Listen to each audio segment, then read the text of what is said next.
I kind of wish I had edited an opening for this because it would have been probably better to have some actual background information about this movie and franchise before actually giving my thoughts on the movie itself, but where it goes. But I should mention that I have referenced Naked Gun before. If you have seen my Batman Hush video, you should know what certain scene I used in one of the movies in that video.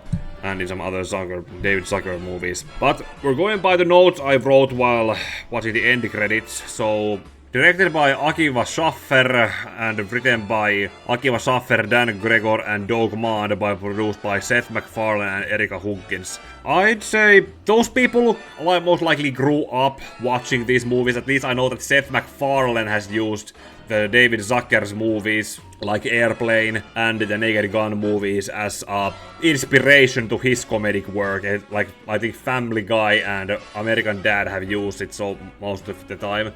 And with Liam Neeson playing Leslie Nielsen's son, the Frank Drebin Jr., yeah, he does the job as he's supposed to be, kind of similarly as how Leslie Nielsen did, like playing the character comedically serious, like does not act like he's in a comedy, but just act like it's a straight, serious movie.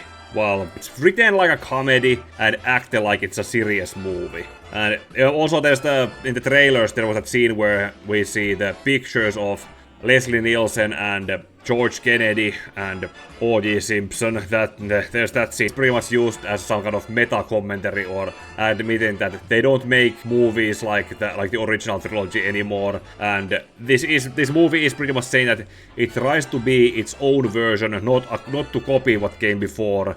And it's pretty much done so in that spirit. And then also with Liam Neeson, there's the internal monologue similar to what Leslie Nielsen did, although with the gruffiness that Liam Neeson does instead. And then there's also George Kennedy character Ed Hocken. His character has a son too, but I don't. He's more of a supporting character, like his dad, but more of a subordinate than a superior officer like his dad was to Frank Sr. And then there's that whole O.J. Simpson gag with Nordberg's son. That guy has only one scene and then it's never discussed again. There are other characters that work under Frank and Ed for the rest of the movie. Then there's also some kind of...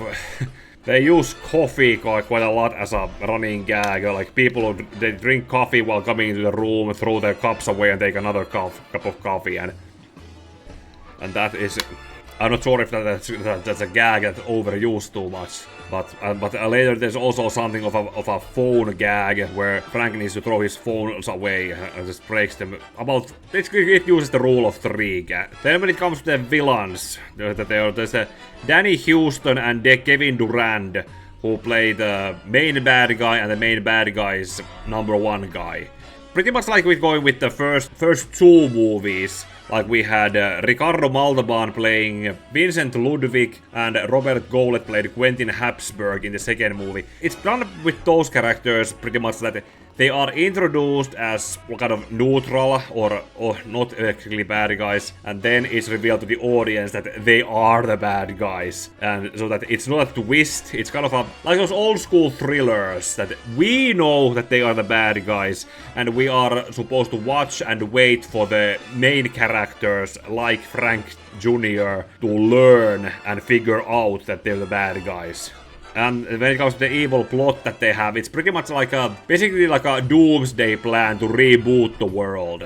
Like they're some kind of certain elitists and tech millionaires who see that in order to fix something that's broken or otherwise on the fritz, it's just turn it off and turn it on again. And basically they have a certain plot device. It's literally called a plot device, but that's an acronym, which is basically needed to use some kind of a therapy device that makes people basically it's a kind of like a rage virus.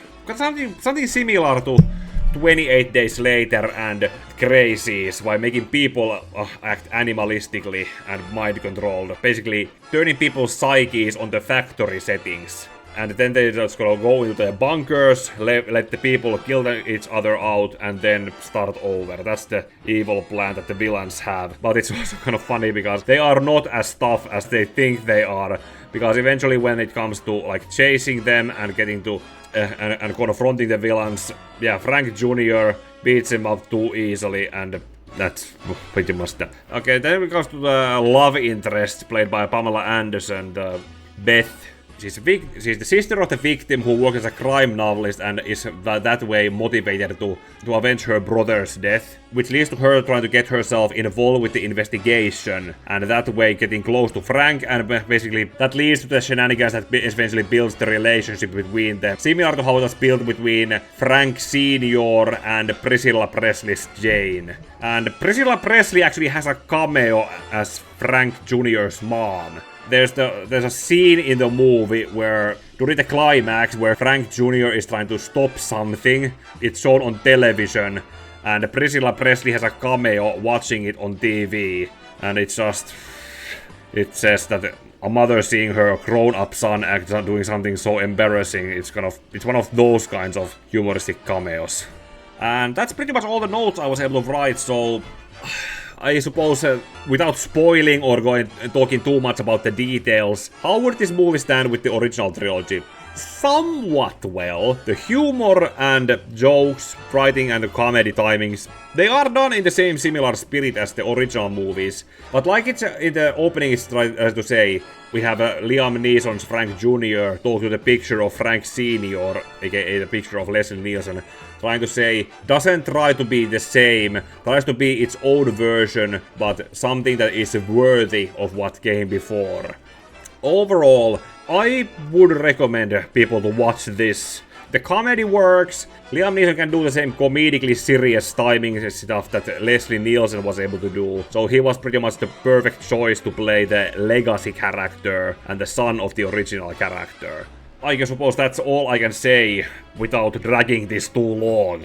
Compared to the previous movies I have reviewed in this style, like with Superman and Fantastic Four, looking at how Fantastic Four First Steps was serious fantasy kind of movie, and Superman was, well, it tried to balance out many things, like try to be hopeful and fantastical and comic booky. Try to have jokes and some other stuff in there. This was mostly comedy done right. This knew it was a comedy, was able to balance out the background jokes, dialogue jokes, exchanges, and I had pretty much no expectations when going this, and I was laughing while I was watching this, with some gags and some jokes. But if I had to kind of like see that Superman is here, Fantastic Four is somewhat here, and the Naked Gun is probably somewhere in the middle. When it comes to the movies I have seen the last 2 weeks, since this was the third movie I have gone to see in the theaters now, and comparing those movies. Anyway, now I have watched all the 3 movies that I have done trailer reactions to in the first half of the year. And now that I have done these kinds of after coming out home from the theater reviews, I'm now going to move back to doing scripted videos. Like, I have Watchmen Part 1 out of 12. I'm working on getting that video done sometime next week, if I can edit it out in that time. And then I'm also working on, I have started writing the Long Halloween. That if I have to cut that video into 2 parts, that video is probably coming out in October earliest. I'm also trying to get some kind of Silent Hill 3 vs Shadow of Rose video done before Silent Hill F comes out. But I also got some other, maybe I can do it fast enough video idea to do in August. But yeah, that's pretty much what I have coming out next. Now, feel free to like this video. Comment if you have seen this movie, if you're planning to see this movie, if you also liked it, if you're a fan of the original trilogy of Naked Gun movies. Comment if you want more videos like this, so I can have maybe a reason to make videos like this and try to get better at unscripted video formats. Check out my channel for videos that I have worked on and made actual better scripts for, videos that are better than this. Go check out videos that are made better than this, subscribe and ding the bell to be alerted for when the next videos are coming out, and when I am streaming video games 3 times a week on Tuesday, Thursday and Sundays or Saturdays. And pretty much that's it. See you on the next whatever thing I have coming out, and may your heart be your guiding key.